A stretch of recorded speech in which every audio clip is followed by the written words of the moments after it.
Had it the whole time, right? Just what a great college game, and just super proud of our guys. After Wednesday's game and the disappointment they had, I just thought they had, when you have a new team, a new coaching staff, everything's new, you just got to go through everything. And that's what we've absolutely done so far in a very short season here, only 10 games. But I think I've seen our guys, find ways to persevere, find a little bit more today in that second half. At the 18-minute mark, I just pretty much told them, or at the 15-minute mark, down 18, is that either you're going to get totally embarrassed at home, or you got to find some more together. And they did that. I'm just super proud of them. And if this is how all the Big 10 games go, I'm going to lose my hair quick. But just super proud of our guys. It was a great game. Mike, you've seen that version of Ace a lot. Yes. Kind of taking over games. What kind of clicked for him? Because it looked like the first half he was kind of trying to find his way, and we've seen that at times this season. But then he really looked like he took over the game. Yeah, I have seen that a lot. It's his competitiveness. He's not always the biggest or the strongest or the most athletic, but he's got an unbelievable level of grit, and his competitiveness, I've always said, is elite. The problem with Ace is he gets so mad at himself and upset with himself if he's not performing, and I think that's affected him this year at times and has gotten down. Today I just said to him, let it all out. I said, we're in this together until April.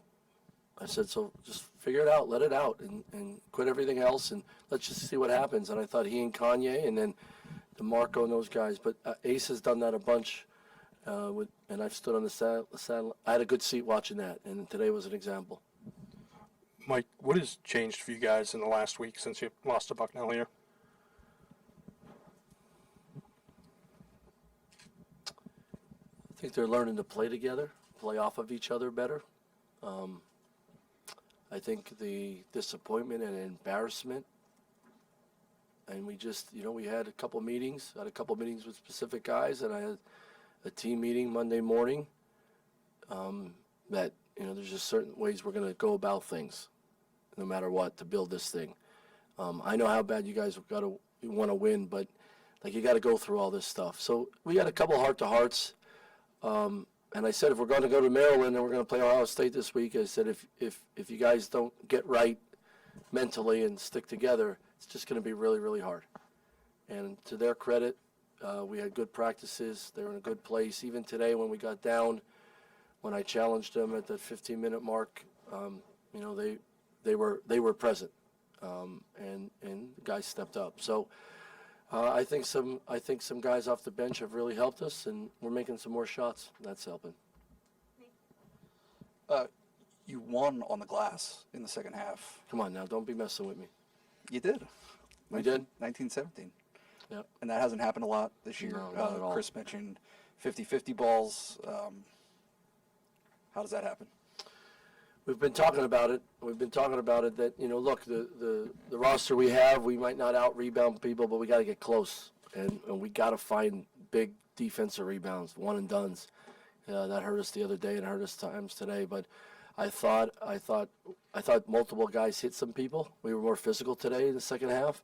And then late in the game, we were in zone a little bit, so now you're inside a little bit. But I thought some of our guards went in there and scrapped some out. Nick and Demarcos, I thought, had a big one late. Kanye had one that he scrapped out, and then I thought Q had a huge one late. So I just think multiple guys. It's been a focus. We're working on it. We don't have enough of guys that just go after the ball the way I want it, but we'll work on that. Can you talk a little bit about Kanye's performance tonight? And does he practice that 180 behind the back layup thing in practice? Yeah, he and I work on it all the time. He has unbelievable body control.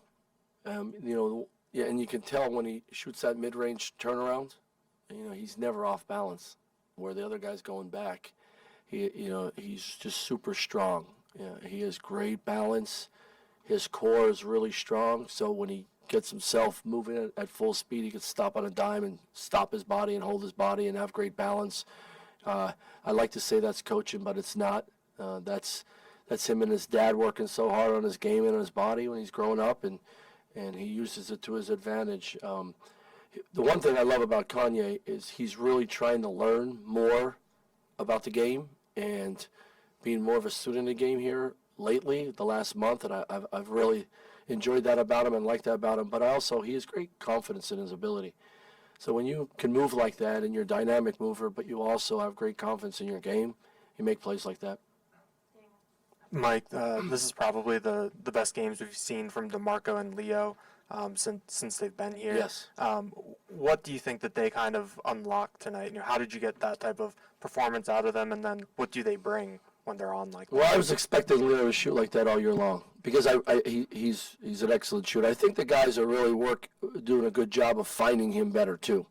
So he's moving better. We're moving around in different positions.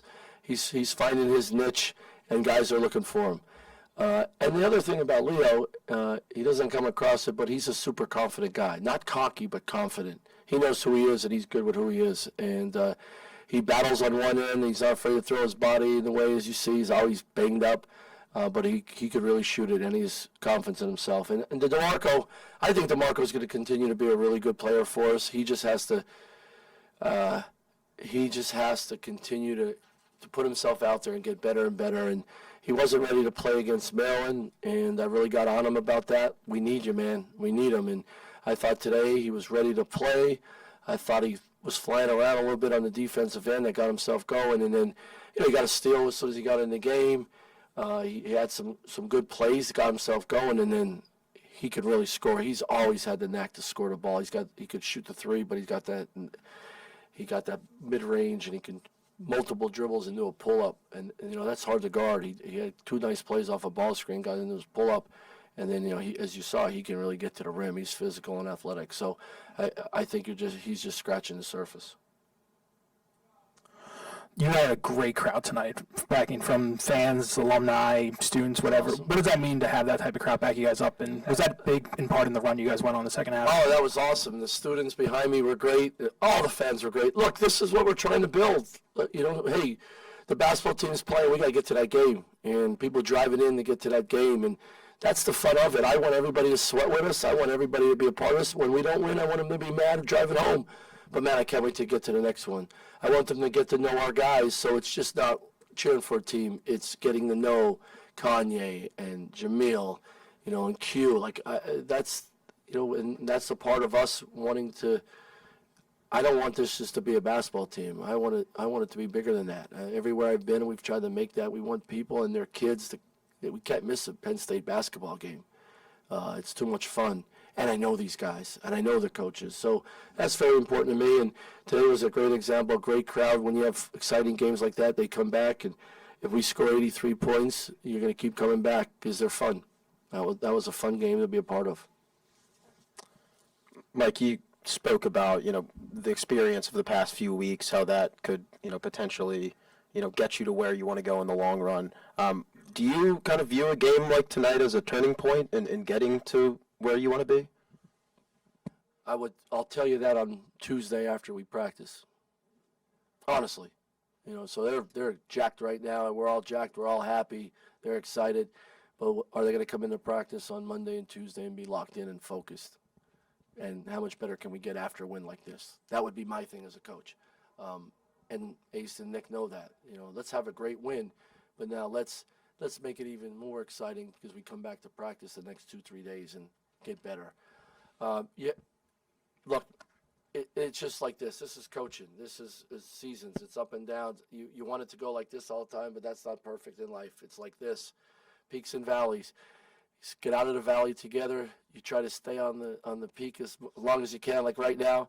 But people are trying to pull you off and push you off as quick as possible. So, to me, it's about, all right, let's enjoy this tonight. All right, how are we going to react in the next 72 hours after this game? Did we make it, or we got more to do? And that's always been my approach. Have a great weekend. Thank you, guys.